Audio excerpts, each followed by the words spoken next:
आमर भद्रक ग्रामांचल थाना केस संख्या 727 जोटा आम 6 तारिख दिन रेजिस्टर होता से केस आमर जे अभियुक्त बा संपृक्त व्यक्ति अच्छा आम गिरफ्त कराई से आमर कुआंस माड़िया ग्रामर व्यक्ति 41.55 ग्राम आमर ब्राउन सुगर जबत कराई जार कि बजार आनुमानिक मूल्य 4 लाख पाखापाखि हम एक बाइक और एक मोबाइल फोन जबत कराई।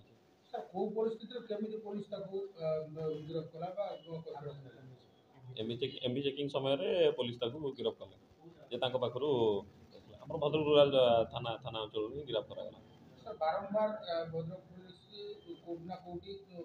किसी समय किसी ड्रग्स नहीं देखो भद्रक पुलिस सर्वदा तत्पर अच्छी ओडिशा पुलिस तत्पर अच्छे निशामुक्त भारत अभियान जहाँ भारत वर्ष चली संक्रांत तेणु आमर जिला पुलिस तरफ एक हेल्पलाइन नंबर जारी कराई जो थी कि साधारण जनता जेकोसी व्यक्ति चाहिए यही संक्रांत किसी भी खबर दे पारे गोचालाण हो खाली निशा निवारण सब संक्रांत खबर दे पारे तो से परिचय को गोपन रखा। देखो बर्तमान तदंत जेहेतु प्राथमिक स्तर में अच्छी अन्य संपृक्ति विषय कहूनी तदंत पर ही जहाँ किसी